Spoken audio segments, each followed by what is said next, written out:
और एक निवेदन आप सबसे करूंगा, जिसके घर में क्लेश ज्यादा मचता हो, बहुत ज्यादा क्लेश मच रहा हो, बहुत ज्यादा झगड़े होते हो, बहुत ज्यादा, तो महाराज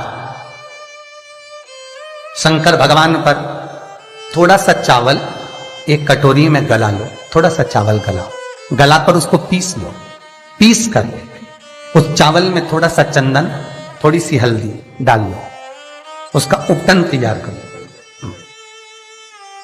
बुधवार के दिन, कोई भी बुधवार, शंकर जी के मंदिर में जाकर शंकर भगवान के शिवलिंग पर उस चावल का लेपन करो। 7 लोटा पानी, मात्र 7 लोटा पानी शंकर को समर्पित करो, शिव को समर्पित। अपनी कामना कर कर अपना भाव रखो। जब वापिस चलो, जिस कटोरी में से भगवान शंकर को आपने उपटन लगाया था, वही कटोरी घर लेकर आओ। घर के मूल स्थान जो भी हैं, हर हॉल में, कमरे में उसकी एक एक बिंदी लगा दीजिए।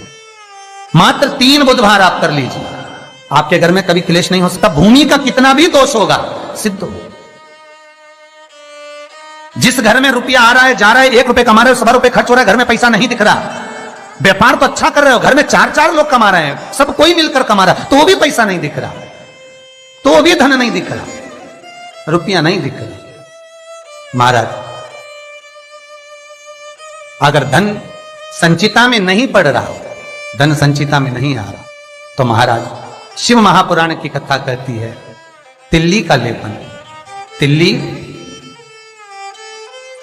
काले कलर की तिल को लेकर उसके साथ में थोड़ा सा चावल, और हमारे यहां चावल के साथ में चावल की धान आती है, आपको बाजार में मिल जाएगी चावल की धान, जिसको जौ का भाग अलग हो जाता है, जौ गेहूं की हो जाती है, पर चावल की धान कहते हैं उसको। इन तीनों को एक कटोरी में रख लो, तीनों को पानी में गलाना नहीं है, बस कटोरी में रख लो। महाराज, दरवाजे के नजदीक में, जब दरवाजे से अपन बाहर निकलते हैं तो उल्टे भाग में उसको रख दिया जाए। घर से 1 लोटा पानी जिसमें कच्चा दूध मिला हो, वो कटोरी शनिवार के दिन रखकर, रविवार को उठाकर ले जाकर कलश नीचे रखकर, सीधे हाथ में कटोरी रखकर शंकर जी को समर्पित कर दो। जल चढ़ा दीजिए। बाबा भोलेनाथ के जो चरण पादुका है, उस पादुका में वही तिल्ली, वही चावल का भात, वही जौ, जो आप चावल का धान बोलेंगे, धान, उसको लेकर दोनों भाग पर समर्पित कर दो। आते समय वो दोनों भाग पर चढ़ी हुई तीनों चीजें उठाकर लेकर आ जाइए। दुकान में, व्यापार में, व्यवसाय वाली जगह पर उसको रख दीजिए। कभी जिंदगी में संपदा कम नहीं होगी, संपदा बढ़ेगी। 3 रविवार आपको करना है सुख की प्राप्ति के लिए, ये भूमि के दोष को मिटाने के लिए। आपको कथा में पहले भी कहा था, 12 नक्षत्र, समय, घड़ी, पल, दिन, ये जितने भी बनाए हैं मेरे महादेव ने बनाए, मेरे शंकर ने निर्मित किए। एक एक पल, एक एक घड़ी, एक एक क्षण शिव बना था। 4 महीने चतुर्मास के भगवान विष्णु देव सोनी एकादशी पर जब सोने जाते हैं, तो भगवान शंकर को बुलाकर कहते हैं, ये 4 महीने जितना दान, पुण्य, सत्कर्म, संकीर्तन, भजन, कीर्तन जो होगा शंकर, ये मैं नहीं करा सकता, तुम करा सकते। इसलिए चतुर्मास की शुरुआत ही श्रावण से, इसलिए चतुर्मास की शुरुआत ही श्रावण से। शंकर कहते हैं, पहले जल में चढ़वाता हूं, पहले मैं भजन करवाता हूं, स्मरण करवाता हूं, कीर्तन करवाता हूं, जितना भजन, दान, पुण्य, स्मरण, नाम, कीर्तन जो होगा चतुर्मास के अंतर्गत, वो सब देवभाग को प्राप्त होगा। पितरों को, पूर्वजों को, आहूतों को दान करो, पुण्य करो, सत्कर्म करो। चाहे गौ माता को दो, चाहे बहन बेटी को दो, चाहे किसी भिक्षुक को कुछ दो।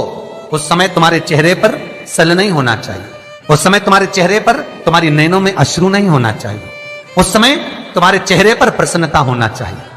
घर पर बहन बेटी आ जाए और बहन बेटी राखी बांधने आई, बहन बेटी तीज त्योहार पर आई और तुमने एक साड़ी दी या 500 रुपए दिए या 1000 रुपए दिए या 2000 रुपए दिए और भाभी का मुंह भगोने जैसा हो गया, चेहरा उतरा हुआ। भाई राखी बंधवाने बैठा तो पहले जेब में अंदर से जाकर पत्नी से पूछकर आया, इसको 500 देना है कि 300 देना है। राखी बंधवाने से पहले, पांटे पर बैठने से पहले, आसन पर बैठने से पहले सोफे पर बैठने से पहले जब भाई राखी बंधवाने बैठता है तो पहले अंदर जाकर अपनी धर्मपत्नी से पूछता कितना देना है। क्यों भैया, कमा तू रहा है, ला तू रहा है, तो फिर धर्मपत्नी से क्यों पूछा कि कितना देना है? पत्नी को यह कहना था आज मेरा मन है, बहन साल भर से नहीं आई, कुछ तो लॉकडाउन में 4 महीने से फोन तक पे बात ही बात होती रही, आई नहीं, 1 साल हो गया, मेरा मन कर रहा है आज मेरी बहन को मैं 2000 रुपए दे दूं, साड़ी के भी हो जाएंगे, चूड़ी के भी हो जाएंगे और देना हो जाएगा, आज मेरा मन कर रहा है। तुम्हें बोलना चाहिए, तुम्हें बताना चाहिए।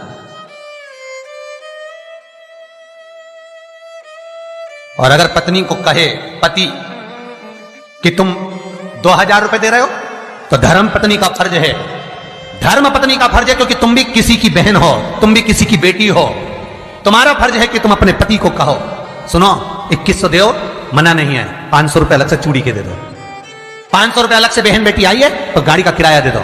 ये जब धर्म पत्नी अपने पति को कहेगी, पति के चेहरे पर प्रसन्नता होगी। मुझे उम्मीद है आज आप अपनी ननद को दे रहे हो तो आप जब अपने मायके जाओगे तो आपकी भी भाभी इतना ही सम्मान देगी। क्यों? एक उंगली जो हम किसी पर उठाते हैं तो ये 3 उंगलियां हमारी ओर जाती है। हम एक के लिए अगर व्यवस्था करते हैं तो कहीं ना कहीं आपकी व्यवस्था भी पूर्णता में हो पाती है। आपकी व्यवस्था, आपका भाव, आपका आनंद, आप किसी के लिए अगर समर्पित हो रहे हो, आप किसी के लिए समर्पण कर रहे हो, आप किसी के लिए अग्रण्य हो रहे हो तो वहां से पूर्णता का अग्रण्य का भाव तुमको भी प्राप्त होगा।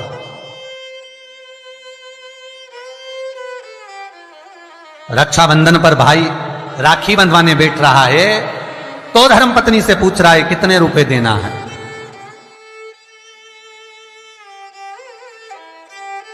प्राण छूटने के बाद भगवान विष्णु लक्ष्मी से पूछे बता इसको नरक भेजू कि स्वर्ग? अरे बोलो तो रे भाई, भगवान विष्णु अगर अपनी पत्नी से राय ले तो, भोलेनाथ देने से पहले पार्वती से राय ले तो, इंद्र कार्य संभालने से पहले इंद्राणी से राय ले तो, ब्रह्मा ब्रह्माणी से राय ले तो नहीं, नहीं। अगर यमराज अपनी धर्मपत्नी दक्षिण से पूछे, ए दक्षिणा तू बता कि ये जो मरा है इसको मैं स्वर्ग भेजूं कि नरक? तो सबसे ज्यादा अगर दक्षिणा देवी बोलेगी तो एक ही बात बोलेगी यमराज की पत्नी, एक काम करिए इसको नरक भेज दो। क्यों? क्योंकि ये कभी दक्षिण मुख कर कोई काम ही नहीं करा। बोलो, दक्षिण मुख करके कौन कार्य करता है? दक्षिण मुख करके कौन पूजन करता है? दक्षिण मुख करके कौन स्मरण करता है? दक्षिण मुख करके कौन सेवा करता है? तो दक्षिणा को तो क्रोध आना चाहिए कि ये कभी मेरी ओर मुंह करके कभी भजन नहीं करा, इसने कभी मेरी ओर मुंह कर मेरे को देखा तक नहीं, कभी मेरी ओर मुख नहीं करा। तो दक्षिणा देवी तो क्रोध में आकर बोल देगी इसको नरक भेज दो। पर यमराज जब मृत्यु का दंड देता है, यमराज जब प्राणों को हरता है, अपनी पत्नी से नहीं पूछता, भगवान विष्णु लक्ष्मी से नहीं पूछते कि इसको क्या देना है, ब्रह्मा ब्रह्माणी से नहीं पूछते कि इसको क्या देना है, इंद्र इंद्राणी से नहीं पूछते कि क्या देना है, शंकर पार्वती से नहीं पूछते कि क्या देना है। तब केवल उनकी विचार धारणा, केवल वही देखा जाता है कि उसका भाव कितना, उसके भाव की सिद्धता कितनी।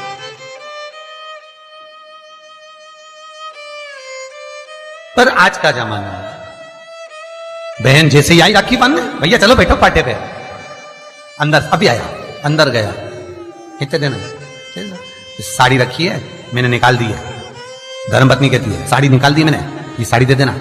और सुनो, साड़ी के पास 500 रुपए रख देना, बहुत है, साड़ी भी तो दे रहे हैं। और ये तूने जो अपनी ननद के साथ करा, अब तू अपने मायके जा और तेरी भाभी तेरे साथ करे तो तुझे कैसा लगेगा? 3 को देने से कभी नहीं घटता, शिव महापुराण की कथा कहती है। पहला बहन बेटी को देने से, दूसरा गौ माता को देने से, तीसरा संत ब्राह्मण को देने से कभी नहीं घटता महाराज। बढ़ेगा, घटेगा नहीं।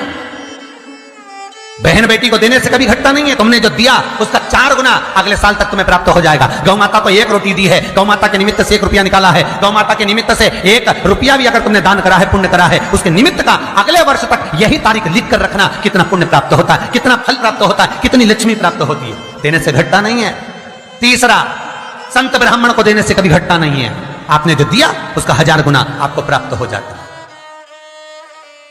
1000 गुना।